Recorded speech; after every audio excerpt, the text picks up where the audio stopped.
Hello everyone, आप सभी लोगों का स्वागत है सफलता बैच में। तो क्लास 11 का सेमेस्टर 1 में ऑलरेडी हम लोग 1 ईयर कैलिपर पढ़ लिए। तो उसी तरह हम लोग आज पढ़ेंगे स्क्रू गॉज। ये स्क्रू गॉज का भी बहुत इंपॉर्टेंट एप्लीकेशन है और मैंने ऑलरेडी इसको एक वीडियो बनाया हूँ। तो इसमें पूरा एक इंस्ट्रूमेंट लेकर मैंने इसका वीडियो पूरा डिटेल्स में बनाया हूँ। तो उसी वीडियो को मैं इस वीडियो के साथ अटैच कर ले रहा हूँ। आप लोग मन लगा के वीडियो देखिए और जो भी डाउट रहेगा कमेंट करके मुझे उसको बोलना, मैं उसको ऑब्वियसली जवाब दूंगा। तो चलिए देखते हैं क्लास। आज हम लोग क्या करेंगे, आज हम लोग ये जो मेरे हाथ में जो इंस्ट्रूमेंट है इसके बारे में स्टडी करेंगे। ये आप लोग का पहला चैप्टर क्लास 11 का यूनिट्स एंड मेजरमेंट का चैप्टर। इससे थियोरेटिकल क्वेश्चन भी आता है और इससे स्कूल में आप लोग को प्रैक्टिकल भी करना पड़ता है। ये जो इंस्ट्रूमेंट है, इस इंस्ट्रूमेंट का नाम क्या है? स्क्रू गॉज या स्क्रू गेज। किस किस जगह स्क्रू गॉज बोलते हैं, कुछ कुछ जगह स्क्रू गेज बोलते हैं। तो आप लोग जो आपका अच्छा लगेगा वो आप लोग बोल सकते हैं। इसके बारे में जानेंगे और इसका एक्सपेरिमेंट हम लोग करके भी देखेंगे। तो लास्ट दिन हमने वर्नियर स्केल के बारे में पढ़ाया था, उसका मैंने एक्सपेरिमेंट करके भी दिखाया था। जिन लोगों को नहीं समझ आया वो लोग वर्नियर स्केल का वीडियो फिर से एक बार देख सकते हैं। अगर फिर भी नहीं समझ आता है तो मुझे कॉमेंट करके आप लोग बोल सकते हैं। और आज हम लोग क्या पढ़ेंगे? Screw gauge. तो अच्छे से देखिए स्क्रू गेज क्या है। तो वर्नियर स्केल तो मेरा था, तो स्क्रू गेज क्यों आया? वर्नियर स्केल तो था तो स्क्रू गेज का नीड क्यों आया? वर्नियर स्केल का रेंज कितना था बोले तो सबसे छोटा 0.01 सेंटीमीटर तक कौन मेजर कर सकता है? Vernier scale. और स्क्रू गेज जो है, स्क्रू गेज इसके भी छोटा मेजर कर सकता है। स्क्रू गेज मेजर कर सकता है 0.001 सेंटीमीटर। तो अगर 0.01 सेंटीमीटर से भी अगर प्रिसाइज मुझे कुछ मेजरमेंट चाहिए तब हम लोग स्क्रू गेज यूज करते हैं फॉर मोर प्रिसाइज मेजरमेंट। ठीक है, तो अभी हम लोग क्या मेजर करेंगे? Screw gauge. तो स्क्रू गेज इंस्ट्रूमेंट क्या है? फॉर मोर प्रिसाइज हमारा मेजरमेंट के लिए हम लोग स्क्रू गेज यूज करते हैं। तो ये इंस्ट्रूमेंट के बारे में थोड़ा आप लोगों को मैं दिखा दूं। ये जो इंस्ट्रूमेंट है इसमें क्या किया है, इधर एक तो मेन स्केल है और तो सर्कुलर स्केल है। मैं कैमरा पर जाके भी फोकस कराऊंगा। तो स्क्रू गेज के अंदर क्या क्या कंसिस्ट करता है? एक है मेन स्केल प्लस एक है सर्कुलर स्केल। तो कितना तो डिवीजन है, कैसे इसको काम कराते हैं इसको मैं कैमरा के पास ले जाकर दिखाऊंगा। तो जाने से पहले देख लीजिए इसके अंदर, इसको हम लोग ऐसे एंटी क्लॉकवाइज घुमाते हैं तो इसके अंदर जो ये वाला रॉड है ये इस तरफ आता है, फिर इसको क्लॉकवाइज घुमाएंगे फिर क्लोज होगा। तो मैं कैमरा के पास जाके इसको थोड़ा फोकस करता हूँ, समझ पाएंगे ज़्यादा। तो इधर देखिए हम लोग इधर आ चुके हैं, तो हम लोग इसको थोड़ा फोकस कर रहे हैं। हाँ फोकस आ गया है, फोकस आ जाओ। हाँ फोकस आ चुका है, अच्छे से देखिए अभी। तो ये जो मेरा कैमरा को मैंने फोकस किया, तो इसको जब मैं एंटी क्लॉकवाइज घुमाऊंगा तो इधर क्लॉकवाइज राइट हुआ। ये जो मैं एंटी क्लॉकवाइज घुमा रहा हूँ, देखिए ये मैं एंटी क्लॉकवाइज घुमा रहा हूँ, समझ पा रहे हैं? एंटी क्लॉकवाइज जो घूम रहा है ये वाला, देखिए अगर नहीं समझ पा रहे मैं फिर से इसको दिखा रहा हूँ। अच्छा देखिए इसको अगर मैं इसको इस तरह से पकड़ूँ तो ये कौन सा डायरेक्शन में घुमा रहा हूँ मैं? ये है मेरा एंटी क्लॉकवाइज, ये है मेरा एंटी क्लॉकवाइज। तो इसको जब मैं ऐसे एंटी क्लॉकवाइज घुमाता हूँ, देखिए ये मेरा इस तरफ ऐसे चलता है, एंटी क्लॉकवाइज घुमाने से चलता है। और क्लॉकवाइज जब मैं घुमा रहा हूँ, उल्टा घुमा रहा हूँ, तब ये मेरा क्लोज होता है। समझ पा रहे हैं? तो ये जो मेरा इंस्ट्रूमेंट है इसमें देखिए एक मेन स्केल है और एक लीनियर स्केल है। तो इसको जब मैं घुमा रहा हूँ, इधर देखिए एक तो रीडिंग आ रहा है, इधर एक तो रीडिंग आ रहा है। ये जो स्केल है देखिए पहले 0 आया, फिर मैं और सामने लाता हूँ, देखिए 0 था, फिर 5 आया, फिर और थोड़ा गैप करवा रहा हूँ, फिर 10 आया, देखिए 10, फिर मैं और आगे कर रहा हूँ, देखिए 0, 5, 10, 15। तो ये सब जो है ये सब है लीनियर स्केल। और ये जो मेरा कर्व घूम रहा है क्लॉकवाइज एंटी क्लॉकवाइज, ये सर्कुलर स्केल। इसका डिवीजन देख लीजिए कितना है। ये 0 से शुरू हो रहा है, 0 से अप टू 90। तो इधर कितना तो डिवीजन है? टोटल 100 डिवीजन है। समझ गए? सर्कुलर स्केल में टोटल 100 डिवीजन है। तो चलिए वापस हम लोग बोर्ड की तरफ चलते हैं। तो हमारे पास मैंने क्या देखा, ये जो मेरा स्क्रू गेज है इसमें मेन स्केल में भी सेपरेशन है और सर्कुलर स्केल में कितना डिवीजन है? 100 डिवीजन है। तो सर्कुलर स्केल में टोटल कितना डिवीजन है? यहाँ पर हमने देख लिया टोटल 100 डिवीजन है। सर्कुलर स्केल में 100 डिवीजन है। ठीक है, अभी हम लोग देखेंगे मेन स्केल और सर्कुलर स्केल के बारे में। तो इधर मैं सबसे पहले स्क्रू गॉज की किसी भी चीज़ को कैलकुलेट करने के पहले ये सर्कुलर स्केल और मेन स्केल को हमें इक्वेट करना पड़ेगा। मतलब सर्कुलर स्केल का रीडिंग आएगा सर्कुलर में, उससे हम लोग मेन स्केल में कैसे जाएंगे वो हम लोग का काम है। तो उसको हम लोग कैसे करेंगे? तो उसके लिए जैसे वर्नियर स्केल में वर्नियर कांस्टेंट था, इधर है लीस्ट काउंट। तो लीस्ट काउंट निकालने से पहले हमें निकालना पड़ेगा पिच। पिच के बारे में, पिच क्या है? पिच का अगर मैं डेफिनेशन बोलूं, पिच है distance covered by screw gauge in one complete rotation. लेकिन रोटेशन किस तरफ होगा? रोटेशन होगा एंटी क्लॉक वाइज। ये है।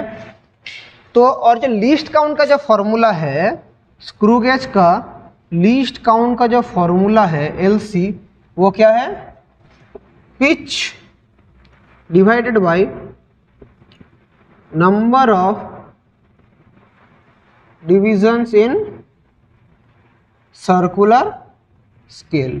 तो number of division in circular scale तो 100 हमें मिल गया।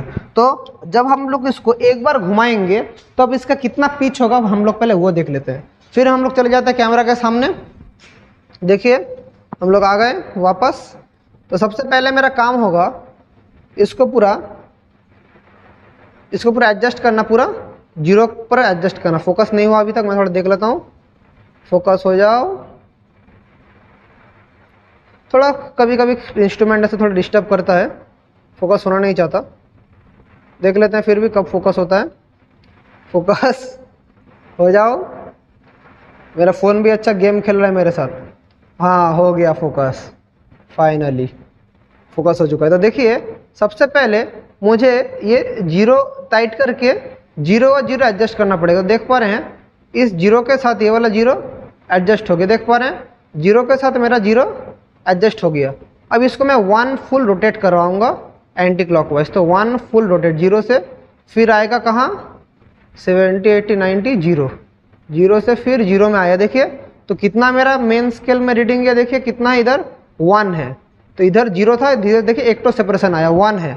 तो ये देखिए क्या है 1 है, 0 था, 0 से कितना आया? फिर से देखिए 0 से आया मेरा 1 आया। देख पा रहे हैं कि नहीं? देख लीजिए 1 आया। तो अगर मैं फिर से बोर्ड की तरफ फोकस करूं तो इधर देखिए तो मेरा पिच कितना आया? पिच आया मेरा 1, लेकिन 1 क्या कितना किस तरफ क्या है? मिलीमीटर है। तो पिच क्या आया? 1 मिलीमीटर। और सर्कुलर स्केल का डिवीजन कितना है? 100। तो मेरा लिस्ट काउंट कितना हो जाएगा? 0.01 मिलीमीटर, मतलब 0.001 सेंटीमीटर। तो लिस्ट काउंट कितना आ गया? 0.001 centimetre. This is the list count for screw gauge. तो ये है लिस्ट काउंट का फॉर्मूला। ऐसे हम लोग लिस्ट काउंट निकाल सकते हैं। अभी फाइनल रिजल्ट हम लोग कैसे लिखते हैं? लिस्ट काउंट समझ गए। अभी हम लोग क्या करेंगे? फाइनल रिजल्ट लिखेंगे। तो रिजल्ट कैसे लिखते हैं मैं देख लेता हूं। तो रिजल्ट का फॉर्मूला है main scale reading plus circular scale reading into list count. This is the formula. ठीक है, समझ गए? तो अभी हम लोग एक प्रैक्टिकल करेंगे, साइंस सर का स्पेशल प्रैक्टिकल। मेरा फ़ोन का चार्जर मेरे पास है। लास्ट दिन मैंने एक बैटरी और एक कप का मैंने मेज़र किया था, किससे? वर्नियर स्केल से। आज इस वायर का हम लोग डायमीटर मेज़र करेंगे, ये वाला इंस्ट्रूमेंट से, इस स्क्रू गॉज से मेज़र करेंगे। तो आज के एक्सपेरिमेंट का नाम क्या होगा? आज के एक्सपेरिमेंट का नाम है major diameter of a wire by screw gauge. तो सबसे पहले हमें एक चार्ट बनाना पड़ेगा। इधर क्या लिखेंगे हम लोग? Number of observation. फिर हम लोग क्या लिखेंगे? मेन स्केल रीडिंग, फिर सर्कुलर स्केल रीडिंग, फिर लिस्ट काउंट, फिर रिजल्ट, फिर लास्ट में होगा मीन रिजल्ट। ठीक है, इधर मेन स्केल रीडिंग का यूनिट क्या होगा? सेंटीमीटर। सर्कुलर स्केल रीडिंग का कोई यूनिट नहीं है। लिस्ट काउंट का यूनिट क्या है? सेंटीमीटर। रिजल्ट का भी सेंटीमीटर, मीन रिजल्ट का भी सेंटीमीटर होगा। तो हम लोग जितना बार ऑब्जर्वेशन लेंगे उतना एरर होने का चांस मिनिमम है। तो फर्स्ट ऑब्जर्वेशन हम देखते हैं। तो सबसे पहले हमारा काम होगा, थोड़ी देर पहले कैमरा के पास मैंने जो ले जाकर दिखाया था, जीरो के साथ जीरो का एडजस्ट करना था। जीरो के साथ पूरा जीरो एडजस्ट है। अभी मैं इसको घुमाऊंगा इस तरफ, एंटी क्लॉकवाइज घुमाऊंगा, फिर इस वायर को इसके अंदर में एडजस्ट कराऊंगा। ठीक है, वायर को इसके अंदर में एडजस्ट कराऊंगा, फिर थोड़ा टाइट कराऊंगा, वायर को थोड़ा टाइट कराऊंगा एडजस्ट करने के बाद, फिर पूरा टाइट नहीं, थोड़ा टाइट कराऊंगा। फिर ये जो बाहर का जो चीज़ है इसको दो बार ऐसा खटक खटक होगा, एक दो बार हुआ, फिर मेरा फुल टाइट हो गया है। अभी हम लोग देखेंगे मेन स्केल रीडिंग कितना है, सर्कुलर स्केल रीडिंग कितना है। मैं पूरा कैमरा के पास आ जा रहा हूँ, फिर से आप लोगों को दिखाना। कैमरा के पास आ चुका हूँ, देखिए यहाँ पर मेरा अच्छे से देखिए मेरा लीनियर स्केल का रीडिंग कितना है। तो ये जो मेन स्केल रीडिंग है, देखिए यहाँ पर जीरो था, 1 2 3 तीन तो आया, देखिए अच्छे से 1 2 3 तीन तो घर गया। अच्छे से देखिए, आप लोग देख पा रहे हैं, होप 1 2 3 तीन तो गया है। और इधर मेरा सर्कुलर स्केल में गया है, देखिए ये 90 है, 95 तक गया है। देखिए अच्छे से, जीरो से ठीक नीचे तो 90, ये जो लाइन के साथ मेरा कोइंसाइड कर रहा है पूरा, देखिए 95 के साथ कोइंसाइड कर रहा है। तो यहाँ से मुझे मेन स्केल रीडिंग और सर्कुलर स्केल रीडिंग आ गया है। तो मेरा मेन स्केल रीडिंग कितना आया है, मेन स्केल रीडिंग 3 मिलीमीटर। इस तरफ क्या है मिलीमीटर, लेकिन मैंने सेंटीमीटर लिखा था तो क्या होगा 0.3 सेंटीमीटर। सर्कुलर स्केल रीडिंग कितना है 95, लीस्ट काउंट कितना है 0.001 सेंटीमीटर। तो मेरा फाइनल रिजल्ट कितना आएगा 0.395 आएगा। ठीक है, 0.395 आएगा, 0.001 ये आएगा। फिर अगर मैं सेकेंड ऑब्जर्वेशन लूँ तो कैसे करेंगे सेकेंड ऑब्जर्वेशन। तो इस वायर को अगर मैं, ये पोजीशन तो हुआ, फिर मैं एकदम मिडिल में एक बार लेके देखता हूँ, एक बार मिडिल में मेरा वायर को लेके देखता हूँ क्या एक्सपेरिमेंट होगा। तो यहाँ पर मैंने मिडिल में ले लिया, फिर से दो बार घुमा लिया, फिर देखिए क्या होगा। मेरा फिर से कैमरा के पास मैं नहीं जा रहा हूँ, लेकिन मैं फिर से इधर से आप लोगों को मैं बोल दे रहा हूँ, मुझे विश्वास कीजिए, बोल रहा झूठ नहीं बोलूँगा। तो इधर लीनियर स्केल में कितना गया 3 तो गया है, और सर्कुलर स्केल मेरा कोइंसाइड कर रहा है 15 के साथ। तो मेरा लीनियर स्केल रीडिंग कितना हुआ 0.3, इधर हुआ 15, ये तो 0.001, तो कितना होगा 0.315 होगा। थर्ड एक्सपेरिमेंट, फिर से मैं इसको वायर को खोल के फिर थोड़ा मैं इस तरफ लेके आता हूँ। ठीक है, तो इधर मैं फिर से इसको लेके आ गया, वायर को फिर से मैं इधर ला गया। ठीक है, तो इधर मैं पूरा घुमा दिया, फिर से देखिए मेरा 3 तो घर तक आया है। तो फिर से और लीनियर स्केल के साथ कितना मैच किया 80 के साथ किया है। मैं लिख दे रहा हूँ, इधर 0.3 होगा, इधर 80, 0.001, तो 0.380।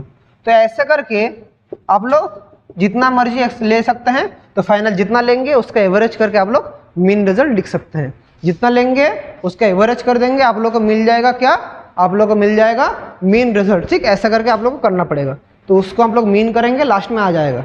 तो ये स्क्रू गेज यूज़ करने का फ़ायदा क्या है। तो देखिए वर्नियर स्केल जब मैं लास्ट दिन करवाया था, वर्नियर स्केल से करता था, मुझे लास्ट इतना तक मुझे मिलता 0.39, 0.31, 0.38 इतना तक मिलता। लेकिन स्क्रू गेज यूज़ किया तो देखिए डेसिमल के बाद 3 तो प्लेसेस तक हम लोग जा पा रहे हैं। तो इसी पर्पस के लिए हम लोग स्क्रू गेज यूज़ करते हैं। तो यही था आपका आज का session. I hope you understand everything about screw gauge. इसमें आप लोग स्कूल में प्रैक्टिकल करना पड़ता है। बहुत सारे बच्चे को देखता हूँ प्रैक्टिकल का नाम से डरते हैं, लेकिन प्रैक्टिकल का नाम से डरना नहीं है, बहुत ही ईजी प्रैक्टिकल है। आई होप आप लोग समझ गए कैसे आप लोग स्क्रू गेज को यूज़ करके प्रैक्टिकल में यूज़ कर सकते हैं। तो इसी के साथ आज का सेशन हम लोग यहीं एंड करेंगे। और आप लोग को अगर कुछ भी डाउट होता है, कुछ भी समझने में मुश्किल होता है, तो आप लोग मुझे पूछ सकते हैं। तो विक्रांत बैच जो आया है सिर्फ आप ही लोगों के लिए आया है। आप लोग जितना फीडबैक देंगे मैं उतना इंप्रूव कर पाऊंगा। इसी के साथ आज का सेशन यहीं एंड करते हैं। Wishing you all the best and thank you.